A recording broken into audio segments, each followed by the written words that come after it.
भगवान श्री चक्रधर स्वामी की जय।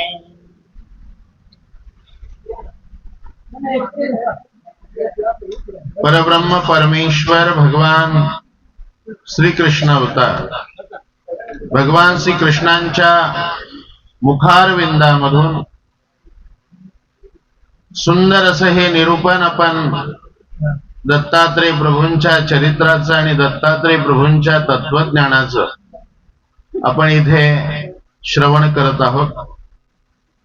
आणि असा हा एक एक दत्तात्रय प्रभूंनी सांगितलेला आपण केलेला गुरु आणि त्या प्रत्येक गुरुचं गुणानुवादन दत्तात्रय प्रभू करताय। काल आपण पतंग नावाचा गुरु बघितला। त्या पतंग गुरुपासून जे स्त्रीच्या अंगी असलेलं सौंदर्य, त्या सौंदर्याने मोहित होऊन पुरुषाचा सर्वनाश कसा होतो या प्रकारची सुंदर अशी शिकवण आपण पुरुष वर्गासाठी आपण बघितली।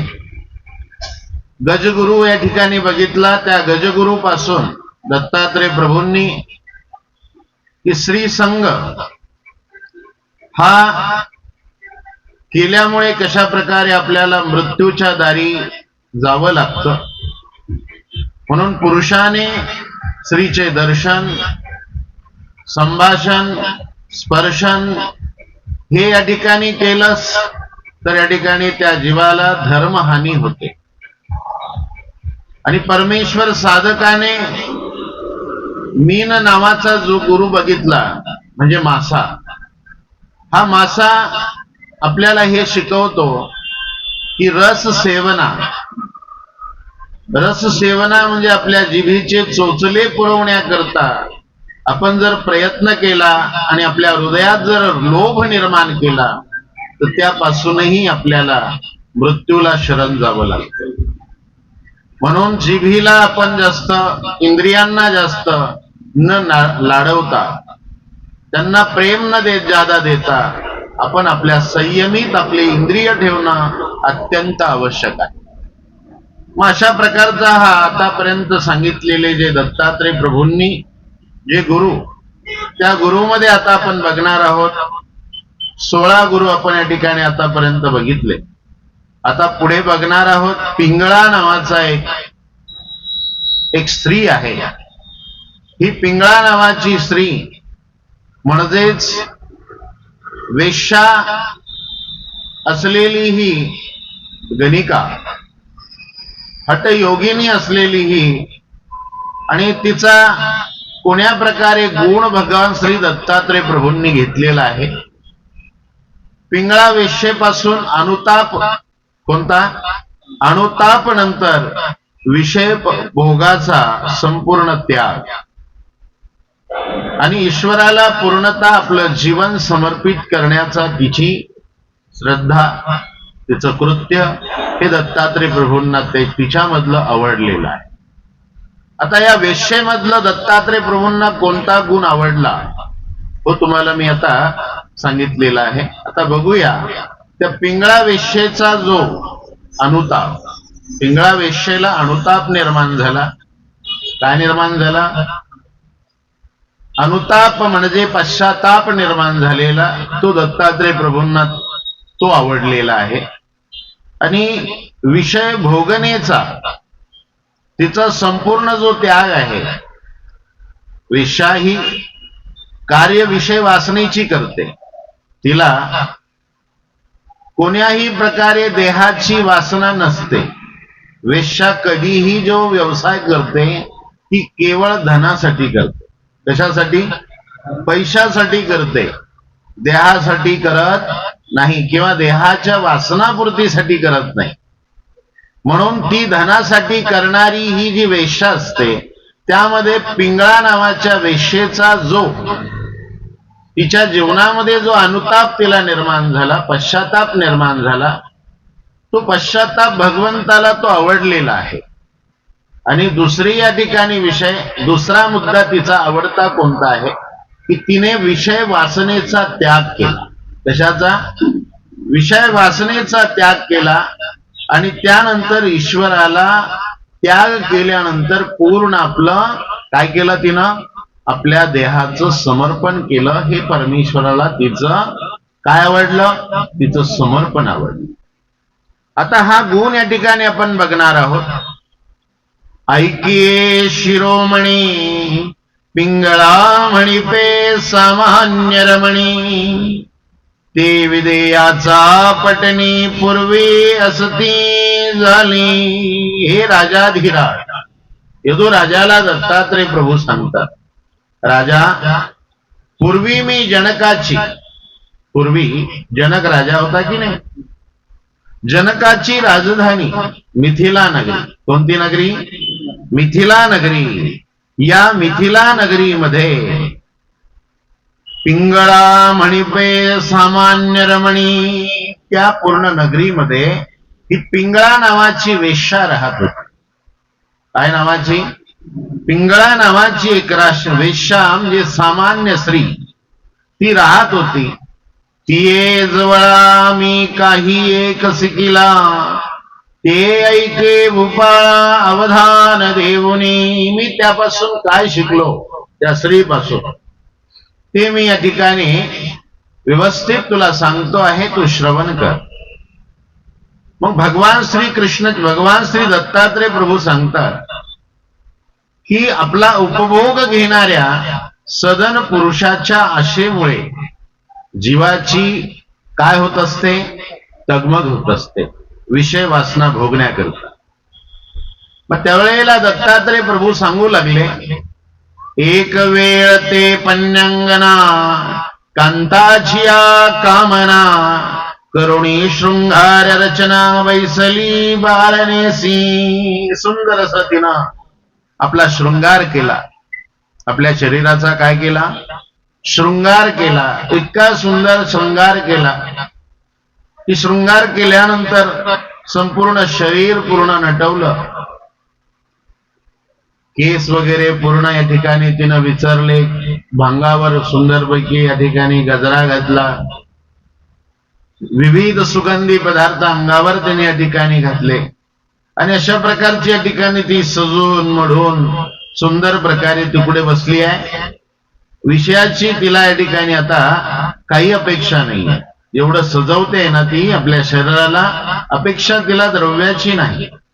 मग ती पिंगळा साज शृंगार करून कुणी पुरुष मला मिळावा, कुणी पुरुष मला मिळावा म्हणून ती काय केली आहे? घराच्या बाहेर उंबऱ्यावर या ठिकाणी ती दारामध्ये बसली आहे आणि लक्ष देते आहे. व्यवसायाचा तो काय आहे? तिथे बाजार आहे आणि तिथे बैसली बाळनेसी वाट पाहते पुरुषाची. कुणाची? पुरुषाची वाट पाहते. त्यावेळी ते कांता म्हणे या ते संसार नाही निरुता, म्हणून अनुते ताप निघाला हा. तिच्याकडे न पाहता एक पुरुषाला, आणि आल्यानंतर तिच्याकडे काही पाहत नाही येतो, सरळ दुसरीकडे निघून गेला. तिच्याकडे काही त्यानं पाहिलं नाही. म्हणून अशा प्रकारे हा पैल घोडे गारू, एक घोड्यावर बसलेला मनुष्य आला कुठे? गल्लीमध्ये. आणि तो आल्यानंतर थोडा होय मूल मूल करू, म्हणून येणे मज समारो डोळा लाविला. तो घोडेस्वार घोड्यावर बसून आला आणि निश्चित या ठिकाणी आता या घोड्यावर बसून आलेल्या या मनुष्याकडे काहीतरी भरपूर धन असणार, अशी कल्पना त्या पिंगळेची निर्माण झाली. आणि त्या वेश्येची भावना निर्माण झाल्यानंतर हा भरपूर द्रव्य देणारा आहे म्हणून त्यामुळे माझ्याकडे तो सुंदर असा काय पाहतोय? राजस भावनाने पाहतोय, माझ्याकडे लक्ष देतोय की मी किती सुंदर आहे. तर मग अशा भावनेनं तो पाहत आहे. तोही निगे परता, त्यावेळी ते करी चिंता, म्हणे आज कवनी येवता का पायाची नाही. तितक्यात तो या ठिकाणी दुसरीकडून निघून गेला. कोण? घोडेस्वर आलेला तोही निघून गेला, तिच्याकडे पाहत गेला, पण तिच्याकडे काही वळाला नाही. न वळाल्यामुळे आज इकडे कोणी काही येत नाहीये. आज काही आपलं व्यवसाय चालणार नाही. म्हणून अंत बाहेर ये जाय कायसे हे निद्रा नाही. बिचारी बाहेर येते मध्ये जाय, बाहेर आहे मध्ये जाय, नाही का? बाजारात बसल्यानंतर भाजीपाला घेऊन बसलो तर आपण काय वाटतं, अहो घ्या ना भाजी किती भारी आहे, नाही का? ताजी ताजी भाजी, नाही का? छान छान भाजी, किती सुंदर. आपण काय म्हणतो भाजीला, नाही का? घ्या अहो घ्या, कितीला घेता, कमी करून देतो, घ्या. असं आपण या ठिकाणी बाजारामध्ये गिरायकाची आपल्याला अपेक्षा असते दुकानदाराला. तसं तिच्या पुरुषाची तिला अपेक्षा आहे की कोणीतरी येईल आणि मला वरेल, मला चॉईस करेल, मला निवडेल. आत बाहेर ये जाय, ती अपेक्षा लक्ष देते. घरात येते बाहेर जाते, घरात येते बाहेर जाते. मग काय सेन निद्रा नाही. आता चिंता जर असेल मनामध्ये, टेन्शन असेल, अशा अपेक्षांनी बाजार जर भरेल असेल हृदयामध्ये, झोप येईल का तुम्हाला? झोप येणार नाही. ऐसिया परी गेली ती मध्यम रात्री, पुरी रात्र वाट पाण्यामध्ये निघून गेली. किती रात्र? पूर्ण रात्र झोप काही आली नाही. मग त्यावेळी आता तिला पश्चाताप कसा आलाय बघा. तेवेळी पयदो ते उपन्नला निर्वेदो, जेने तुटे अज्ञान कंदो या संसाराचा. या संसाराची संपूर्ण वीट तिला निर्माण झाला की आता काही खरं नाही, आपलं काही खरं नाहीये. तिच्या अंतःकरणामध्ये वाट बघून बघून तिला कंटाळा आला. आणि त्यावेळेला मनामध्ये काय निर्माण झाला? एक वैराग्याचा भाव निर्माण झाला, विरमतेचा भाव निर्माण झाला. काय उपयोग आहे? आपल्या कृतकर्माने, आपल्या कृतकर्माबद्दल ती पिंगळा दुःख करू लागली, दोष देऊ लागली. आपलीच कर्म फुटकी, काय दुसऱ्याला दोष द्यायचा? म्हणून संसाराचा अज्ञान रूपी कंद तिचा गळून पडला आणि तिला तिथून पुढे निर्वेद सुरू झाला. कारण प्रायश्चित्ताचे 4 प्रकार आहे, लक्षात ठेवा. त्याच्याचे प्रायश्चित्त विधी जो करतो आपण, त्याच्यामध्ये हा पहिला विधी आहे निर्वेद. कोणता? निर्वेद, अनुताप, अनुशोच आणि निर्वेद, अनुताप, अनुशोच आणि अर्थ. हे प्रकार.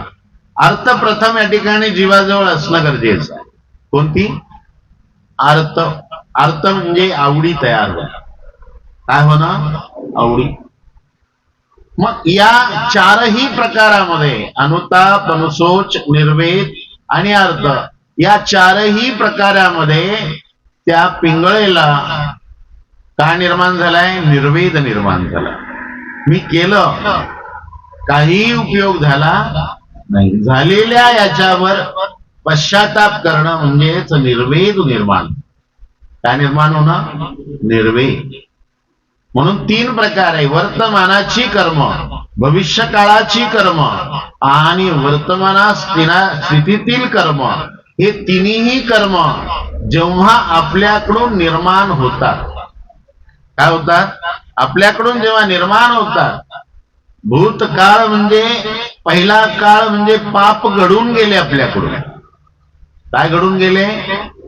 पाप घडून गेले. निर्वेद म्हणजे आता आपण जे केले ते, अलग लक्षात. अनुशोच म्हणजे भविष्यात होणार ते. असे निर्वेद, अनुताप आणि अनुशोच. अनुशोच म्हणजे काय? पुढील होणारे पाप कर्म. म्हणून पापोहम पाप कर्माहम, पापात्मा पाप संग. पापोहम म्हणजे मी काय आहे? पापी आहे.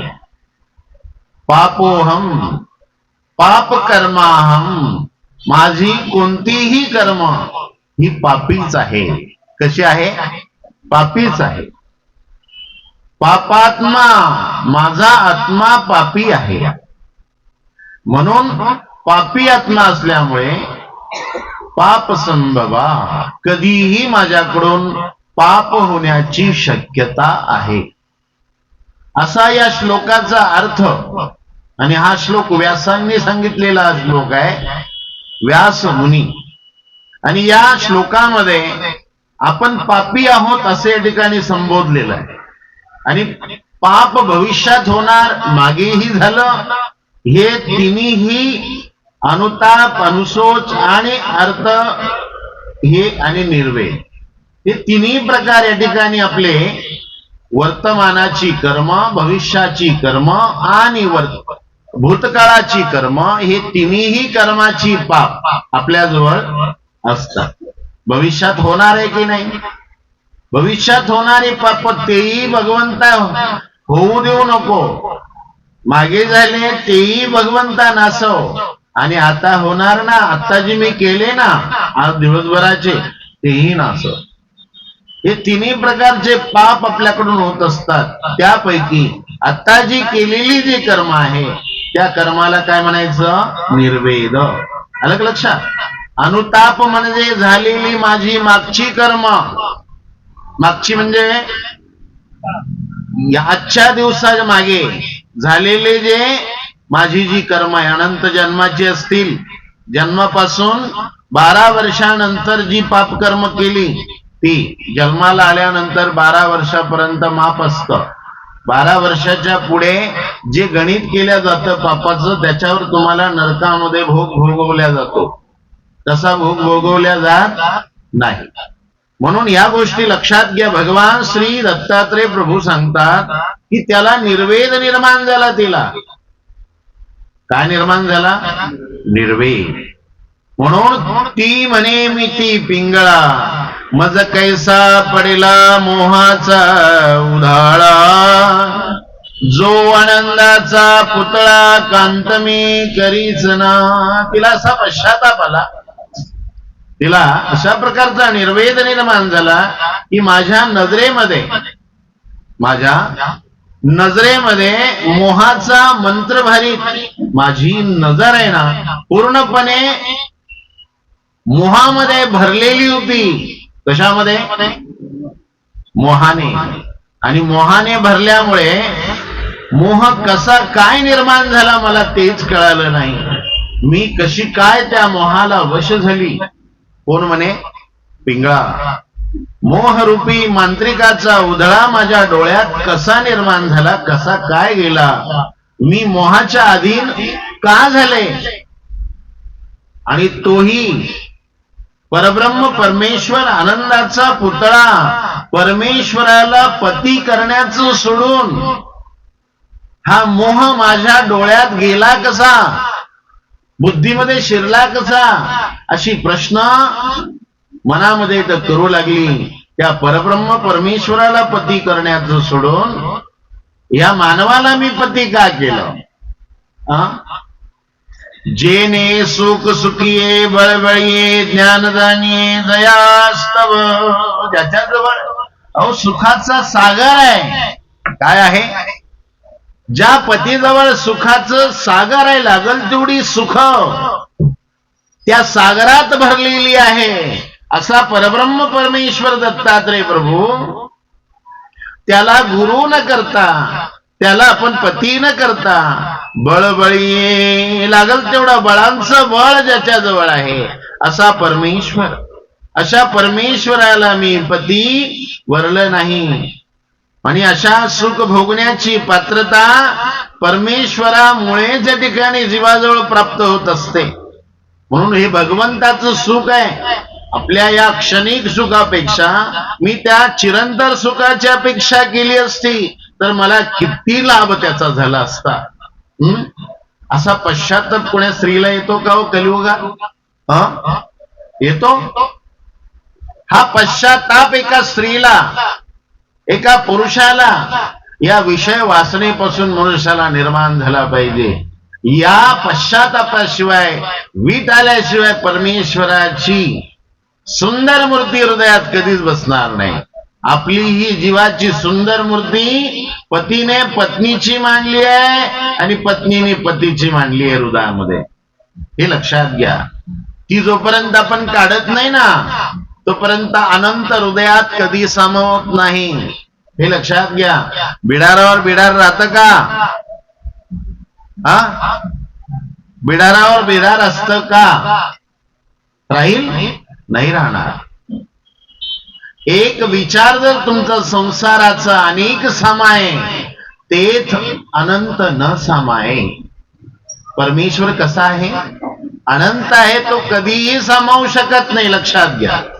त्याला पूर्ण निर्मळ जागा आणि अनंत जागा लागते. कुठेही तुमच्या जीवदेवतांचा आणि प्रपंचाचे विचार त्या मनामध्ये नको आहे. असे हे मन शून्य पाहिजे. कशाने? अनेक विचाराने. तेव्हाशी परमेश्वर सामावतो. म्हणून असा हा पश्चाताप ती पिंगळा करते आहे. आणि असा करत असताना ती म्हणते, तो सांडोन सुख सागरू मी पती वर्तसे गवारू जयाची अंगोरा विटे शृंगारू कामिनी मी. इतका सुंदर असलेला हा भगवंताचा सुखसागर कसा आहे? सुखसागर इतका सुंदर आहे. मी पती वर्तसे गवारू. अशा सुखाचा सागर ज्या परमेश्वराचा आहे तो आनंदाचा सागर आहे, सुखाचा सागर आहे. आणि अशा परमेश्वराला सोडून मी काय केलं? सामान्य माणसाला मी पती केलं. पती वरितसे गवारू. भलत्या सलत्याला मी काय केलं? नैश्वर असलेल्या या मानव देहाला मी पती केलं. केवढा माझा हा नीच विचार आहे. म्हणून जयाची अंगोबा विटे शृंगारू.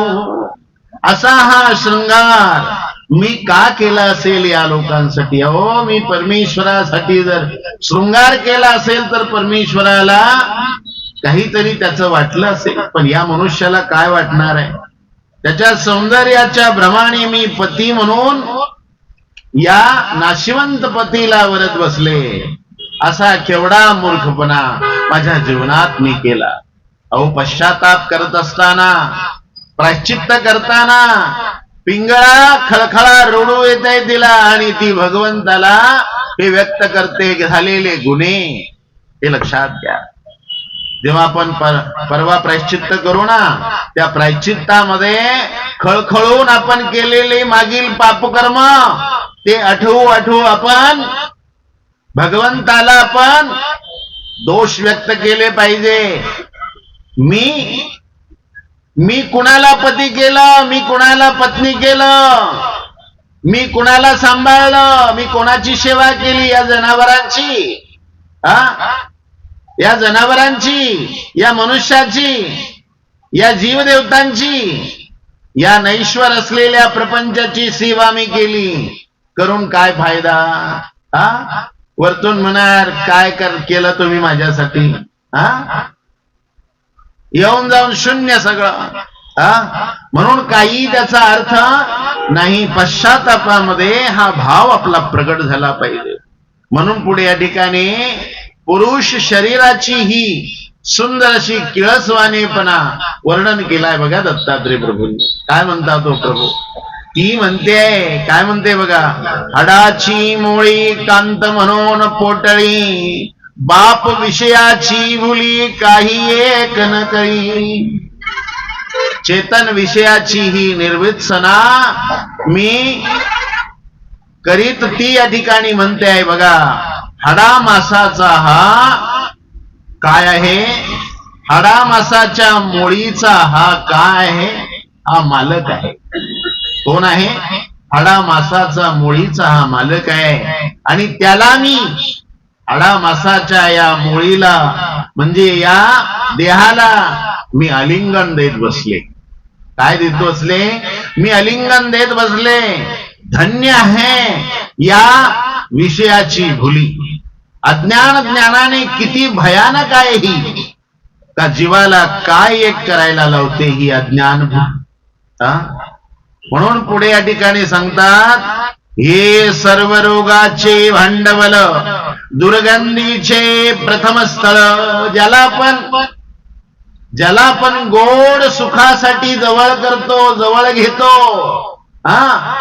एकमेका या ठिकाणी हे विषयी असलेली पुरुष स्त्री एकमेकाला मोमे देतात, एकमेकाला जवळ करतात, एकमेकाला या ठिकाणी.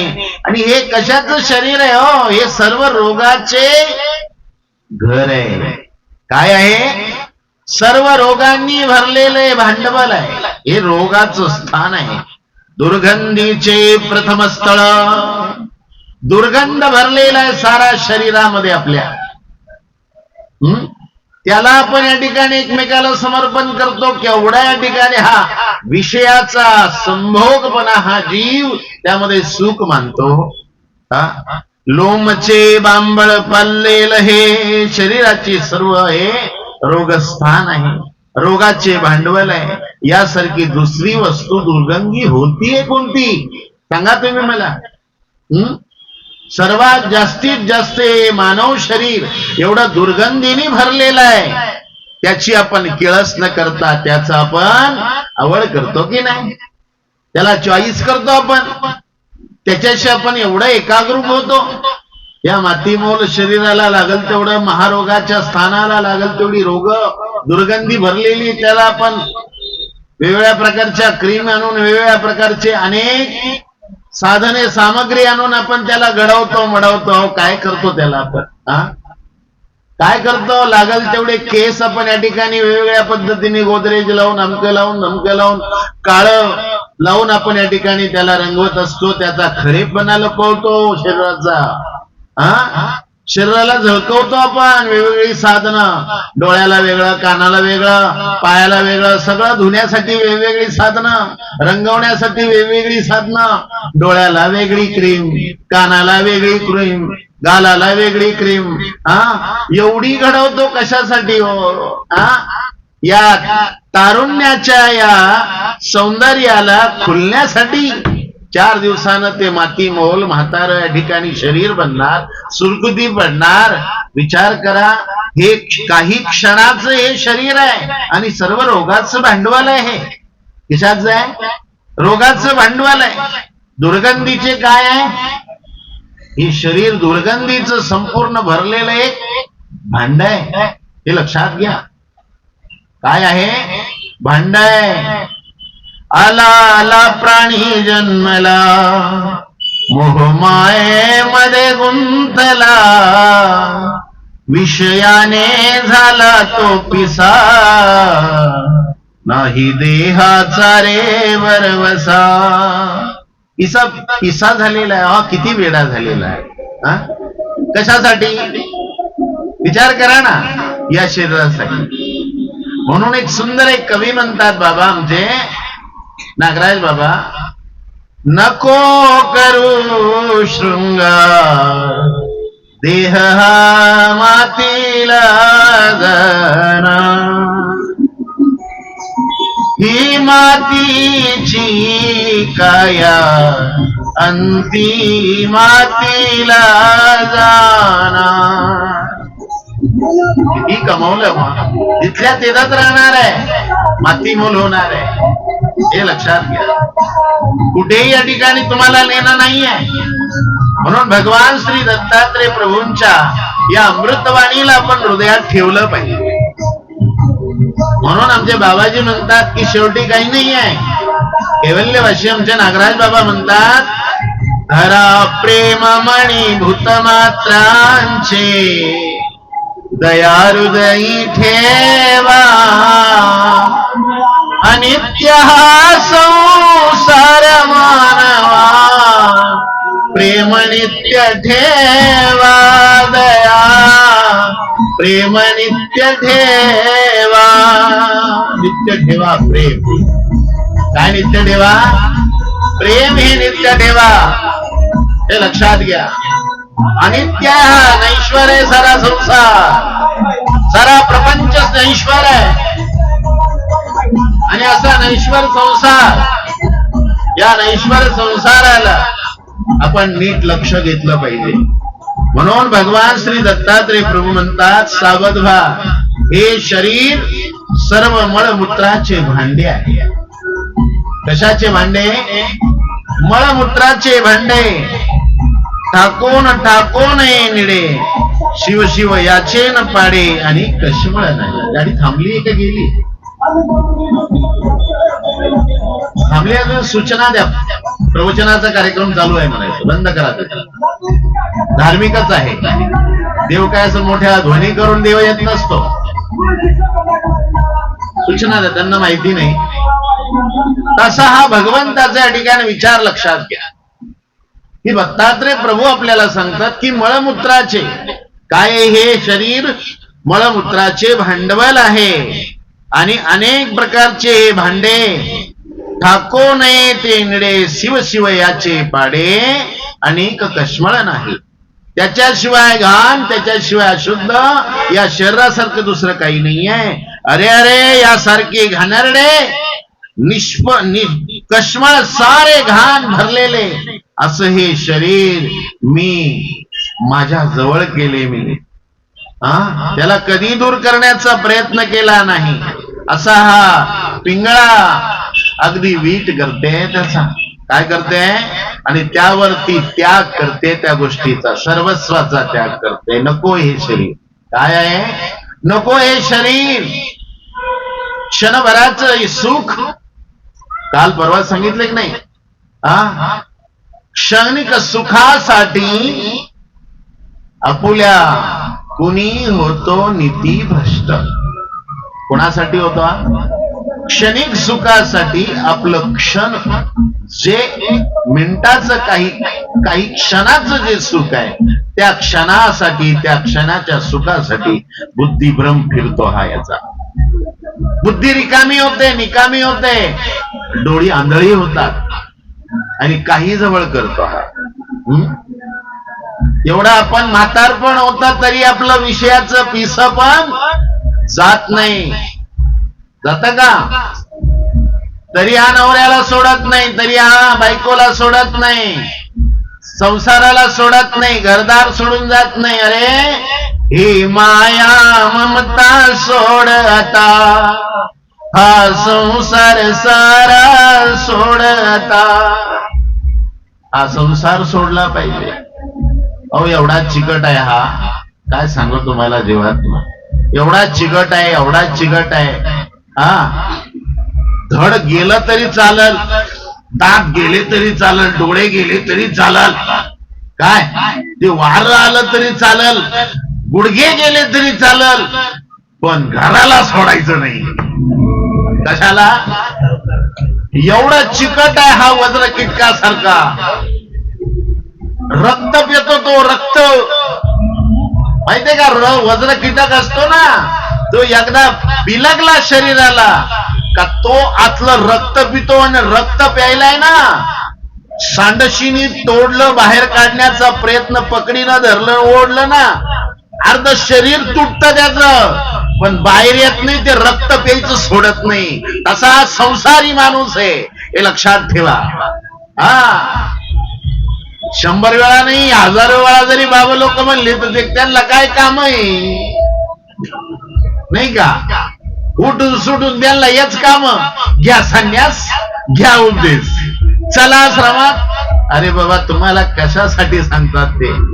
हे देव सांगतात त्याच्या मुखातून. हे लक्षात घ्या. संताला काम नाही असं म्हणल्यानंतर देवालाच काम नाही असं या ठिकाणी आपण म्हणतोय. लक्षात घ्या. संताला आपण जेव्हा बोलतो ना, तेव्हा हे ईश्वराला बोलण्याचा हा दोष आपण घेतो अंगावर. हे लक्षात ठेवा. तो सांब नावाचा कृष्णाचा नातू जेव्हा या ठिकाणी संताजवळ गेला आणि संताला म्हणू लागला, अहो बाबाजी, तुमच्याजवळ जर लई तपश्चर्या असेल ना, सांगा मला काय होईल. आला होतो भला मोठा तो या ठिकाणी काय बांधून, आतमध्ये गवताचा भुसा बांधून आला होता आणि पोटशी अशी साडी नेसून आला. सांगा मला काय होईल.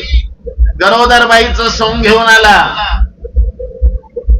दुर्वास मुनींनी या ठिकाणी विचार केला, हा आपली ढोंग करतोय, आपली थट्टा करतोय. अहो संत किती जवळ असला ना त्याची थट्टा कधीच करू नका. संताची थट्टा कधी भट्टा बसवेल काही सांगता येत नाही संसाराला, लक्षात घ्या. किती संत जवळचा असेल ना, किती जवळचा असेल, किती आपल्या घरचा असेल, आपल्या गावचा असेल, आपल्या घरातला असेल, आपल्या नात्यातला असेल, त्याची थट्टा करू नका. तो वेगळा आहे, आपण वेगळे आहोत. नीट लक्षात घ्या. आपली चेष्टा, थट्टा, विनोद कधी आपल्याला या ठिकाणी संपविल याचा भरोसा नाही. थट्टा करणारी कृष्णाची नातवंड संताची थट्टा करण्याला गेले आणि त्या साधूनं त्याला असं सांगितलं, तुला होईल, अवश्य होईल, चिंता करू नकोस. जे होईल ना ते तुझ्या कुळाचा नाश करील हे लक्षात ठेव. तुला काय होईल सांगा ना. बाबा म्हणू लागले, तुला मुसळ होईल. काय होईल?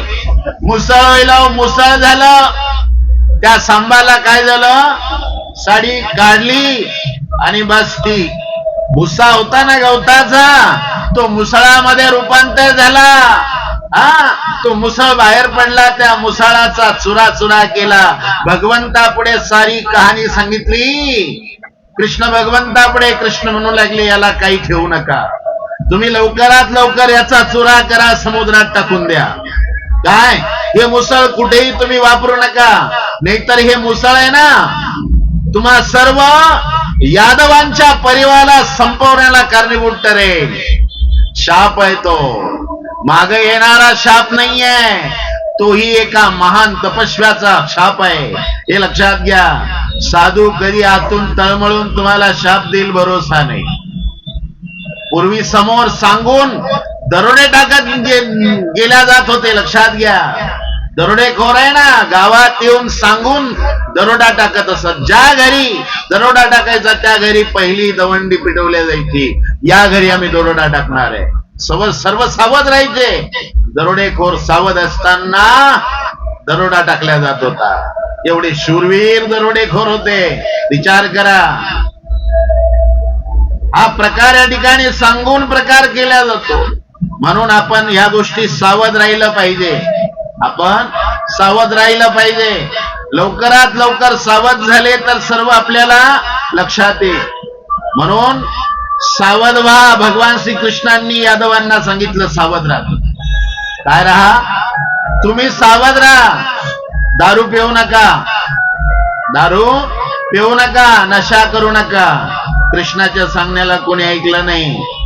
काय सारी नातवंड परिवार, सारो यादव परिवार त्या सागरातून निर्माण झालेली वनस्पती, त्या वनस्पतीपासून दारू तयार केली आणि त्या वनस्पतीपासून दारू तयार केलेली प्रत्येक जण एकमेक दारू पिऊन नशामध्ये एकमेकाला ते झाडं झुडपं ओढून मारू लागली. प्रत्येक झाड ओढून मारू लागली, तेवढ्यात प्रत्येक झाड मुसळ बनू लागलं.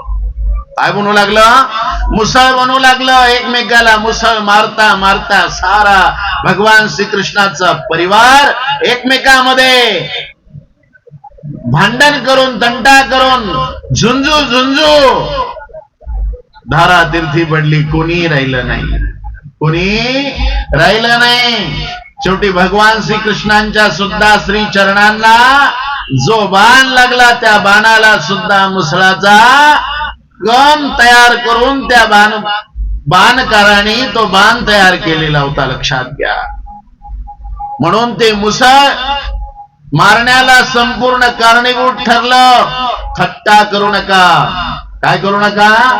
एक थट्टा परीक्षिताने सुद्धा एका संताची केली. 7 दिवसात परीक्षिताला मारावं लागलं. म्हणून साधू थट्टा कधी करू नये. संतांची थट्टा आपण कधी करू नका. हे सर्वात महत्वाचा विचार तुम्हाला मी सांगतोय. संत म्हणजे आपले गुरु आहे, संत म्हणजे आपले मार्गदर्शक आहे, हे लक्षात घ्या. त्यांचे ते काही विचार बोलत असतील तर ते आपण या ठिकाणी त्यांच्याप्रमाणे कधी करण्याचा प्रयत्न करायचा नाही. आपण एक ग्रस्त आहोत. आपण मर्यादा पालन करा. संतांना कधी विनोद करू नका, संतांशी कधी थट्टा करू नका. आपल्या बरोबरी खेळत असेल, आपल्या बरोबर शाळेत जात असेल, आपल्या बरोबरीने या ठिकाणी गावात राहत असेल तर त्या संतांची बरोबरीने कधी बसण्याचा प्रयत्न करू नका, बरोबरीने त्यांची थट्टा करण्याचा प्रयत्न करू नका. कधी या ठिकाणी त्यांची तळमळ दुःखाच्या रूपाने आतून फुटफुटेल आणि कधी तुमच्यावर कोसळेल याचा भरोसा नाही. भगवंत कोणतीही संत तुम्हाला आजची शाप नाही देणार. मानव पंथातले लक्षात घ्या. परमेश्वर दयाळू आहे तर संत सुद्धा अगदी दयावान आहे, लक्षात घ्या. म्हणून संतांच्या ठिकाणी दुःख निर्माण होईल ना, त्याचा अभिमान परमेश्वर घेतो. कुणाचा? त्या भक्तांचा अभिमान परमेश्वर घेत असतो. म्हणून कैवारी पांडवांचा तो बंधू द्रौपदीचा, सुदाम भक्त जाला जाला तो कृष्ण श्यामवाला. असा भगवान श्रीकृष्ण प्रत्येकाचा अभिमान घेणारा होता. कोण्या संताचा अभिमान घेईल आणि कधी तुमच्या दुःखाचा बदला देवी देवता घेतील आणि तुमच्यावर संकट कोसळेल. म्हणून सावध राहा. काय करा? सावध राहा, दक्ष राहा. म्हणून कालच सांगितलं काय? स्मरणी लक्ष. कशात? स्मरणी लक्ष आणि आचारामध्ये दक्ष. कसावा? आचारामध्ये दक्ष असावं. विचारपूर्वक सावध रूपाने आपण आचार करा. निस्ता आचार करायचा म्हणून आचार करू नका. काय? आचार करता करता देवपूजेला बसता बसता दुसऱ्याला पाय नाही लागले पाहिजे याचा आपण काळजी घेतली. ही दक्षता आहे. काय आहे? ही सावधगिरी आहे. धर्म करताना अधर्म घडण्याला नको, विधी घडताना अविधी घडायला नको, हे लक्षात घ्या. ही जाणीवपूर्वक लक्षपूर्वक आपण आपली आचार प्रणाली केली पाहिजे. म्हणून अशी ही पिंगळा बघा. आता जळो हे जियाले, येतुले जन्म वायाच गेले, आयुष्याचे कडिले कौरले, ते तरीश्वर देव. ती म्हणू लागली आता जळो हे माझं जीवन. काय म्हटली ती? मला आता हे जीवन नको आहे. हे माझं जगणं आता हे जे जगणं आहे ना विषय वासनेचं, हे संपून जावं आणि माझं उरलेलं उर्वरित सारं जीवन हे भगवंताला माझं समर्पित व्हावं आणि हे उरलेलं भोगून उरलेलं माझं आयुष्य हे तरी मी परमेश्वराला अर्पण करावं. चित्त वित्त काय आहे त्यांनी परमेश्वर अर्पावी. ही सर्वात मोठी बुद्धी आमच्या पिंगळेला या ठिकाणी एका विषयाला निर्माण झाली. अहो, एका विषयाला निर्माण व्हावी. विचार करा. मग आपल्या पतिव्रता स्त्रीला निर्माण का न व्हावी? ग्रस्ताश्रमातल्या पती पत्नीला भावना का निर्माण व्हावी की आपला तर कर्तव्य संपलेलं आहे 50 नंतर. उरलेलं देह जे सुख भोगलंय आता सुख भोगू नये. या संसाराचा वीट करून आपण परमेश्वराला आपला देह द्यावा. अहो, ही इच्छा करा ना. नका तुम्ही वस्त्र परिधान करू. ईश्वरासाठी तर या ठिकाणी तुम्ही स्थानवंदन करत फिरा. कधी तुम्हाला कमी पडणार नाही. नाही तुम्ही आश्रमाला राहण्याची बुद्धी ना, तर फिरता फिरता संतांकडून ज्ञान घ्या. विचार करा. प्रत्येक वनोवनी प्रत्येक आश्रमांनी जरी तुम्ही फिरत राहिले तरी या ठिकाणी तुम्हाला ज्ञान कमवता येईल. 4 घर भिक्षा मागून तुम्हाला संत वृत्तीने आचरण करता येईल. तुम्हाला जेव्हा या ठिकाणी तुम्हाला संन्यस्त वस्त्र घ्यायचं आहे धर्माने निश्चित केलेलं ते तुम्ही कधीही घेऊ शकता. परंतु 50 नंतर 56 नंतर त्या आचाराला सुरुवात तर करा. घरी का बसून बसतो आपण? का रममान होतो घराच्या विषयामध्ये?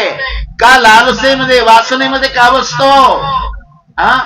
जेव्हा आपल्याकडे शरीर दष्टपुष्ट होतं तेव्हा आपण निघालो नाही आणि आता आपण म्हणतो फार सारं गेलंय, शरीराचं गळालंय ना, आता काय करायचं जाऊन. अहो, जेव्हा होतं 50 नंतर चांगली तरुण होतो आपण, चांगली ताकद होती तेव्हा पण गेलो नाही. म्हणून सांगण्याचं तात्पर्य की भगवान श्री दत्तात्रय प्रभूंना ती काय म्हणते बघा. परमेश्वराला काय म्हणते की मला आता ना उरलेलं हे शरीर मला ठेवायचं नाही, मला ईश्वराला अर्पण करायचं आहे. म्हणून ती म्हणते विषयाची धावड होडी, गेलिया जन्माची कोडी, परीश्वर सेवा एकी घडी ओवीची ना. विषयाच्या धावपळीमध्ये विषय मिळवण्यासाठी आणि सांभाळण्यासाठी कोट्यावधी माझी जन्म गेली. काय कशासाठी गेली जन्म? जन्म कशासाठी गेली? कशासाठी गेली? गुरं राखता राखता, पाणी देता देता, नाही का, मुलाबाळांना, बायका पोरांना, साऱ्या संसाराला निस्ता कर्म करता करता आपलं वेळ वाया निघून गेली.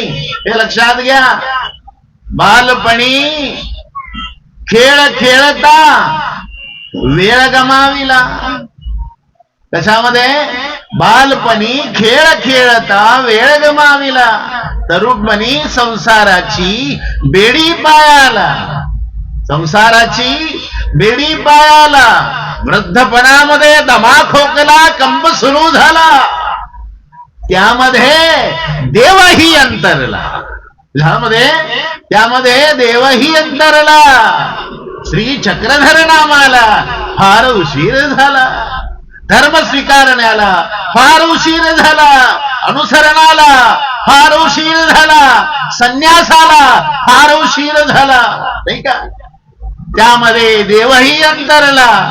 कवी गोड कर, कवी दत्तराज म्हणे सर्वांना वेळ कमी उरला. वेळ कमी उरला, त्यामध्ये देवही अंतरला. सगळं होतं. काही राहिलं नाही आपल्याकडे. राहिलं? काहीच राहिलं नाही. म्हणून आपण विचारपूर्वक हा संसार करा. सावध वृत्तीने करा. कशाने? सावध वृत्तीने करत नाही. हा स्मरणात लक्ष नाही.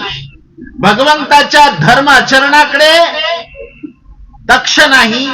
लक्षात घ्या. स्मरणामध्ये लक्ष नाही. भगवंताच्या धर्म पालनाकडे दक्ष नाही. त्यामुळे संसारामध्ये कधी वाद येतं, कधी या ठिकाणी हा अर्धांग वायू सारखा वाकडा होतो, कधी या ठिकाणी अटॅक येऊन टपकन पडतो. हे लक्षात घ्या. हे कशामुळे? दक्ष नाही ना. हा कशाला? धर्म पालनेला, धर्म स्वीकारण्याला हा दक्ष नाही. का आपण आता आपल्या वयाच्या उत्तर वयामध्ये तरी आपण धर्म स्वीकारला पाहिजे, उपदेश घेतला पाहिजे. नाही घेतलेला तर तरुणपणात उपदेश घेऊनही आचार केला नाही, आता तरी करावा. दयाळू आहे तो परमेश्वर, तुम्हाला क्षमा करण्याला तयार आहे. 108 गुन्हे माफ केले त्या शिशुपाळाचे. त्यानं किती? 108 गुन्हे माफ केले, तरी ऐके ना. लक्षात घ्या. एवढा दयाळू आहे. समोर शिव्या दिल्या देवाला, तरी या ठिकाणी देव स्वीकार करतात त्याचा. शब्द दिलेला असतो ना देवाने, तू माझा भक्त आहे ना, उपदेश घेतलाय, तुझं मी रक्षण करेल. उपदेशाचं बोलणं सुद्धा देव स्वीकार करतात. संतही तुम्हाला काही बोलणार नाही. तुम्ही समोर संतांच्या गालपडीत मारली तरी संत तुम्हाला काही म्हणणार नाही. एवढी संयमता भगवंताच्या दयाळू गुणाने संतांमध्ये असते. लक्षात घ्या. आपण थट्टा करू नका. कधी थट्टा करू नका, विनोद करू नका. विषयाचे उघड होडी गेली या जन्माची कोडी, पर ईश्वर सेवा एकी घडी ओवीची ना. आता काही लागल तेवढी कोट्यावधी जन्म मी वाया घातली. काय घातली? कोट्यावधी जन्म. कोट्यावधी अगणित सृष्टीला ज्ञानासी मज देऊनिया. प्रत्येक सृष्टीमध्ये देवानं काय दिलं माहितीये तुम्हाला? दिलं की नाही ज्ञान? सृष्टान सृष्टी ज्ञान तुम्ही मज दिले, पण पापी आम्ही तुच्छतया मानिले. विकल्पा जाऊनी शरण सर्व गमविले, अधमती ही माझी कारण झाली विनाशा. मज दर्शन द्याहो चक्रधराय विनाशा. प्रत्येक सृष्टीत तो ज्ञान देण्यासाठी आला. पण आपण एकमेकाला पापी समजून ते ज्ञान घालवलं. एकमेकावर विकल्प दृष्टी किळसवाणे दृष्टी करून आपली बुद्धी करून आपण ते ज्ञानही आपल्या बुद्धीतून विझवलं. मावळ आपल्या मायेनं आपली बुद्धी मावळली. आणि शेवटी तो म्हणतो अज्ञानाच्या अंधाराने ज्ञानही मावळे, अज्ञानाच्या अंधाराने ज्ञानही मावळे, फार उशिरा देवा माझे डोळे उघडले दयाळा, डोळे उघडले. म्हातारपणी हा थाडकन जागा होतो नाही का. अरे हे काय केलं मी नाही का. कधी शेवटाच्या समयाला हे करायचंय ते करायचंय आश्वासन देतो. हा मग बाबा करू ना, काय हरकत नाही, करू ना, करायचा पत्ता नाही, फक्त आश्वासन द्यायचे. कोणी कोणाला आश्वासन देतात याचं तर आपल्याला भान पाहिजे की नाही. अहो तो साक्षात परमेश्वराचा साधक आहे, तो परमेश्वराचा वाहक आहे. एक सरकारचा माणूस तुमच्याकडे पोस्ट घेऊन येतो, तुम्हाला पत्र घेऊन येतो, सरकारचा निरोप तुम्हाला पाठवत असतो तो, हे लक्षात घ्या. आणि तुम्ही त्याला दुर्लक्ष करता. त्याच्याकडे जो दुर्लक्ष करतो तो त्यालाही दुर्लक्ष करतो. या गोष्टी लक्षात ठेवा. काय आहे शब्द आश्वासने नेत्यासारखी देऊ नका. होत असेल तर त्या संताला म्हणा, नसल होत ना दंडोत घालून क्षमा याचना मागा. स्पष्ट बोला, परंतु गोड बोलून खोड मोडू नका संताची. कारण सज्जनांचं रक्षण करण्यासाठी तो दत्तप्रभू अवतरलेला आहे. अभिमान घेणारा त्याचा कोणीतरी आहे याची जाणीव असू द्या. आणि त्या संतांना तुम्ही खोटे बोलण्याचा प्रयत्न करू नका, विनोद करण्याचा प्रयत्न करू नका. संतांची रक्षणा करा, संतांचं रक्षण करा. अहो परमेश्वर संतांच्या रक्षणासाठी अवतरतो, तुमच्यासाठी नाही, हे लक्षात घ्या. संतांचं रक्षण तुम्ही कराल तर तुमचं रक्षण तो करेल. काय करेल? तुमचं रक्षण तो करेल. म्हणून हा विचार आपल्या समोर ठेवा आणि लक्षपूर्वक तो आपल्या लक्षात असू द्या. म्हणून आपली जन्म अनंत वाया गेली. अनेक सेवाही मी या ठिकाणी कधी मी केली नाही. आता सर्वस्व सांडीजे, ती म्हणते आता सर्वस्व सांडीजे, हे जन्म ईश्वरासी दिजे, मग काही होईल ते पाहिजे ईश्वरेसी. बघू आता जे उरलंय ना ते देवाला दिलं पाहिजे. आता काय म्हणते ती पिंगळा, आता जे उरलंय ना ते देवाला दिलं पाहिजे. आणि दिल्यानंतर आता देव काय करेल ते बघू पुढे. म्हणून तर ईश्वर म्हणतात हा जन्म मला द्या, हा तुमचा उरलेला कवेना जन्म द्या. हा जन्म म्हणजे पुरा जन्म म्हणजे जन्मापासून तर मरेपर्यंत. जन्म नावामध्ये दोन विषय आहे. एक काय सुरुवात आणि शेवट दोन्ही आहे, लक्षात घ्या. तुमचं जीवन मागत नाही तुमचं भगवंत, तुमचा शेवट आणि सुरुवात मागताय भगवंत. काय मागताय? आद्यंती दैव मध्यपुरुष, आद्य आणि अंत हे दैवाकडे असतं. आणि जीवन मध्यपुरुष, मध्यचे जीवन आहे हे तुमच्या हाती आहे कसं करायचं. म्हणून भगवंताची शिकवण लक्षात ठेवा. आता सर्वस्व सांडीजे, हे जन्म ईश्वराशी दिजे, मग काही होईल ते पाहिजो. असा या ठिकाणी त्या पिंगळेचा हा पश्चाताप पाहून भगवान श्री दत्तात्रय प्रभू सुद्धा संतुष्ट होतात. आणि म्हणून राजाला ते म्हणतात, म्हणून ऐसी विषय सम्यता रम्यता विचारिली, तव कांताशी निवतली, मग राजेशी रिगाली पिंगळा ते. विषयाची संगत ती अनित्य आहे. ती आपल्याला शिकवण देते की विषयाची संगत या संसाराची अनिष्ट असलेल्या अनित्य असलेल्या संसाराची संगत अनित्य आहे. कशी आहे? अनित्य आहे, नैश्वर आहे, संपणारी आहे. म्हणून विवेकाबरोबर तिच्या अंतःकरणी परपुरुषाविषयी असलेली आसक्ती पूर्ण नष्ट झाली. दत्तात्रय प्रभूंनी या ठिकाणी ते सांगू लागले, सुखाने तिला झोप लागली. म्हणून हे भूपाळा, हे यदुराजा, तू सांडोन खांडोन असिसी सागळा, मी असे मोकळा नैराश्यवणांत. हे यदुराजा, आशेच्या साखळ्या तोड. कशाच्या साखळ्या? कशाच्या साखळ्या? आशेच्या साखळ्या तोडून या रसविरहित कोण्याही प्रकारची रसना मनामध्ये धरू नकोस. आशा रहित अरण्यामध्ये अगदी मी कसा फिरतोय? मुक्त आणि मोकळा फिरतोय. कोण म्हणतास? दत्तात्रय प्रभू. हे लक्षात घ्या, मुक्त फिरतोय. आपल्याला जर मुक्त फिरायचं असेल, मोकळा व्हायचं असेल, तर त्यासाठी आपल्याला या गुणांची अपेक्षा आहे, या गुणांची आवश्यकता आहे. कोणते गुण? आपल्याजवळ कोण्याही प्रकारच्या आशा, जेवढ्या आपण आशेनं स्वतःला बांधून घेतलंय. तुम्ही काय घेतलंय? स्वतःला बांधून घेतलंय. संत तुकाराम म्हणतात, नाही हो, चला ना, दिंडीला चला, वारीला चला, पदयात्रेला चला. सावकार म्हणतो, अहो वेळच नाही.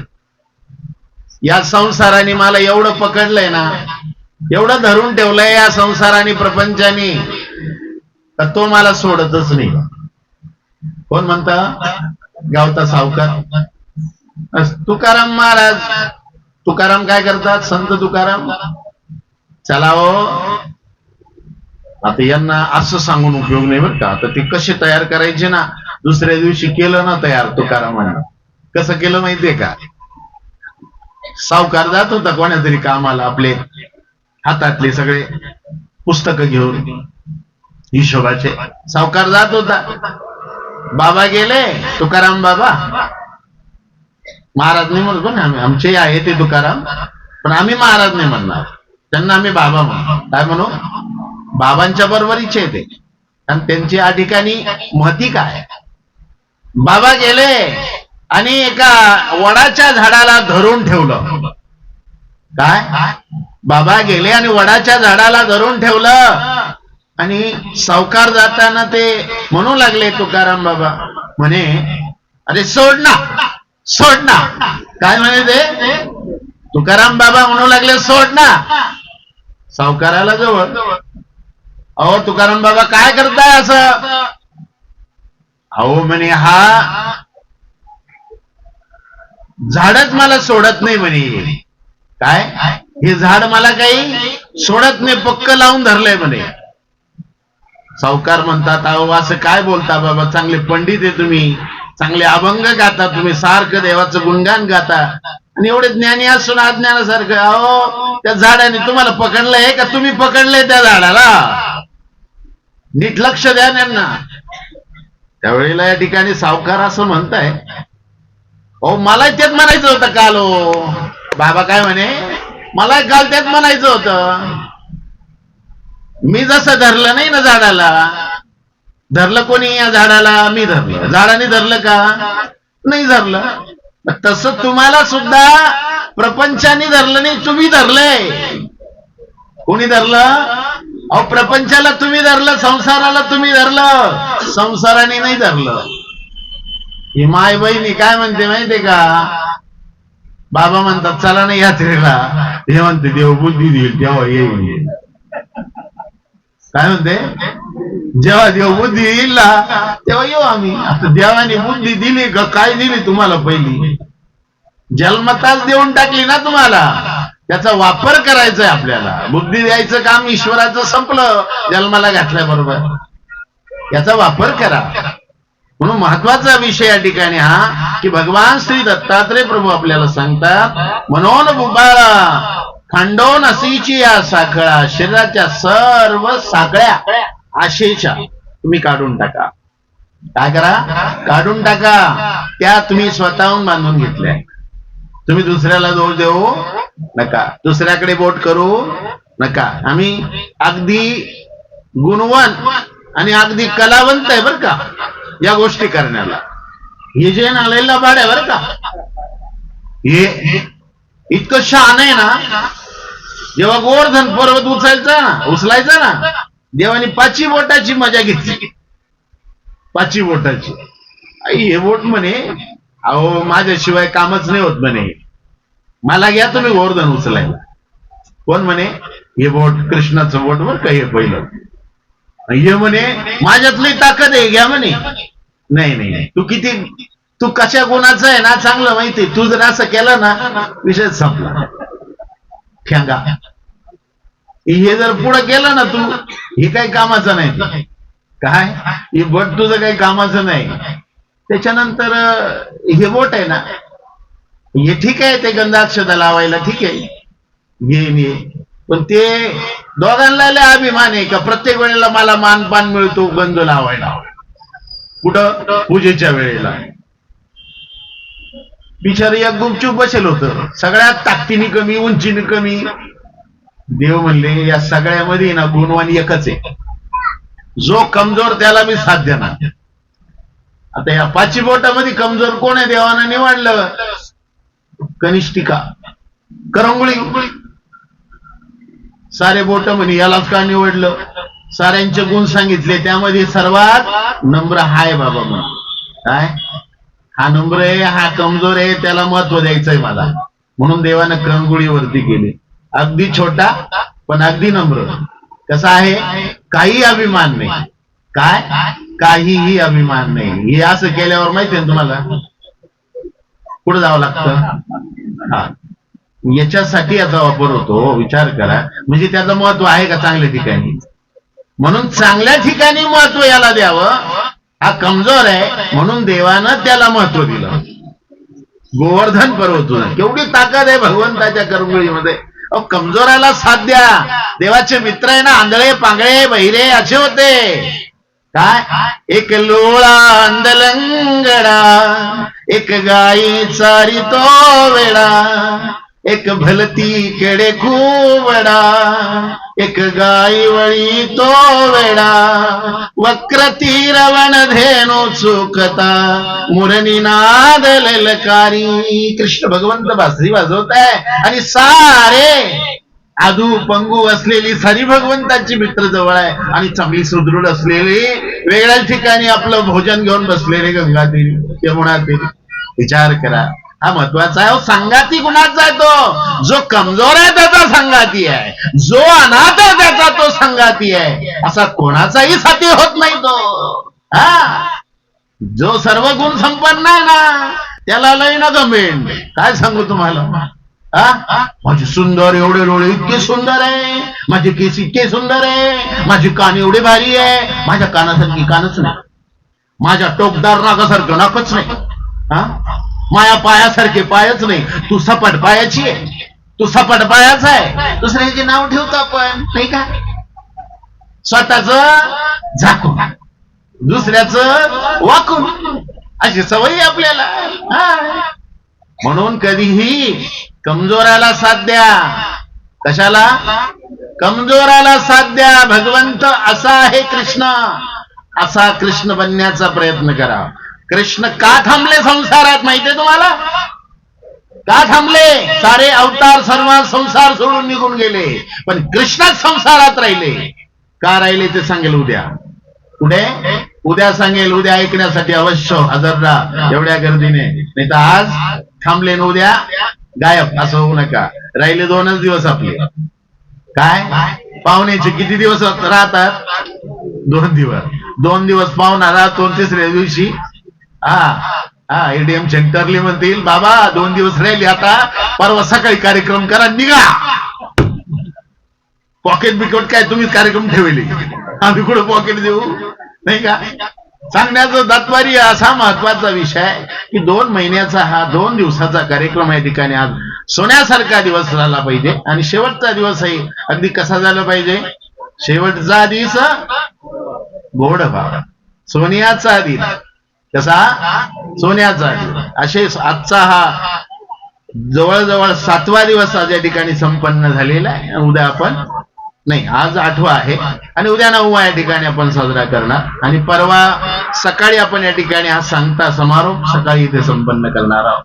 आता बघूया, पिंगळा नावाच्या एका भगवंताच्या या गुरुने, या गुरुकडून दत्तात्रय प्रभूंनी हा पश्चातापाचा गुण सुंदर घेतला, समर्पणाचा भाव तिच्याकडून घेतला. आता दत्तात्रय प्रभू त्या पिंगळा नावाच्या वेश्येच्या गुरुच्या विवरणामध्ये आपण सारा 1 तास अपूर्ण या ठिकाणी 1.25 तास घालवला, नाही का. आता या ठिकाणी उद्या बघणार आहोत उर्वरित जी गुरु आहेत भगवान श्री दत्तात्रय प्रभूंचे, ते ऋषीशृंग नावाचे एक या ठिकाणी एक ऋषी आहे. त्या ऋषीला भगवान श्री दत्तात्रय प्रभूंनी गुरु का केलं, आणि त्याच्यानंतर दत्तात्रय प्रभू ऋषीशृंग, आणि या ऋषीशृंगानंतर दत्तात्रय प्रभू गुरु करतात ते म्हणजे आपल्या कुरुरु नावाचा एक खंड्या नावाचा पक्ष आहे. त्या पक्षामध्ये गुण कोणता आहे हे आपल्याला शोधणं गरजेचं आहे. आणि ऋषीशृंगामध्ये गुण कोणता होता जेणेकरून दत्तात्रय प्रभूंनी त्याला गुरु केला, नाही का. हा गुण आपल्याला शोधायचा आहे. आणि छोटस बाळक, त्यालाही आपण या ठिकाणी शोधायचं की त्या छोट्याशा बाळकाला दत्तात्रय प्रभूंनी गुरु का केला हे शोधायचं आपल्याला उद्याच्या पोथीमध्ये. उद्याचा हा आपला बहुतेक संध्याकाळचा शेवटचा प्रवचनाचं सत्र राहील. उद्याचं काय राहील, उद्याचं सायंकाळचं शेवटचं सत्र राहील. आणि समारोपीय जो समारंभ आहे तो परवा सकाळी राहील. लक्षात घ्या, फक्त उद्या संध्याकाळी यायचंय आपल्याला. कधी यायचं आहे, उद्या संध्याकाळी. उद्या शनिवार आहे की नाही, उद्या संध्याकाळी याचा समारोप सायंकाळच्या पोथीचा राहील. आणि समारोप सोहळा शेवटच्या दिवशी म्हणजे परवा होणार आहे. सर्वांनी लक्षात ठेवा आणि कार्यक्रमाला भरभरून उपस्थित आपण या ठिकाणी राहा. आपणा सर्वांना आग्रहाचं निमंत्रण, दंडवत प्रणाम. हात जोडा सर्वांनी. हेच मागणे तुझय जोराया, दुर्गुण नासुनी नेविलया,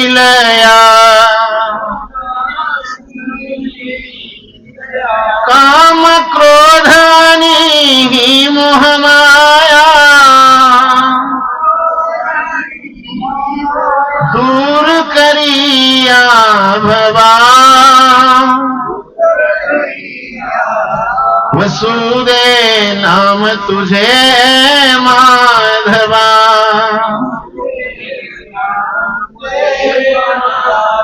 वसुदे नाम तुझे केशवा.